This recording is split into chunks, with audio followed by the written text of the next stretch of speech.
Eighteen boats have finished, and there are 266 out on the water, and they've literally been just trickling in today. We've had, since midday yesterday, we've had literally just 5 boats finishing. And the reason for this is that over the last 24 hours the wind has gone very light out on the racecourse, particularly, well, literally all the way across here at the moment. Up at the Fastnet Rock at the moment they have very, very little. Overnight, last night, they had very little down at the Scilly Isles here, and typically you have very strong tides which go this way, east to west. And if you get stuck off one of the points here, like the Lizard Point, which is the last one they pass before going into Plymouth here, you can have a very hard time, because if there's no wind there, the tide's against you, you can end up going backwards down the racecourse.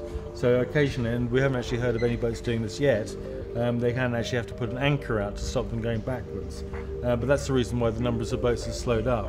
We have, as you can see here, got a large gaggle of boats, which are the Class 0 and Class 1 boats, which are due, hopefully, to come in to finish here in Plymouth overnight tonight.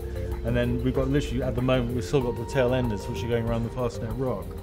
Still with 250 miles, just under half the race that's still left to go, and they probably won't get in until the weekend.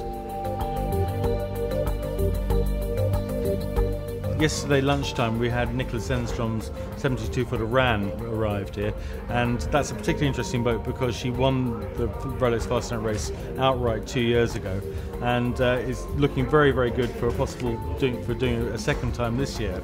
Obviously we have to wait at the moment because there's still 266 boats out on the race course, and there's an increasingly small possibility that one of those might possibly win it, even as late as sort of Thursday or Friday.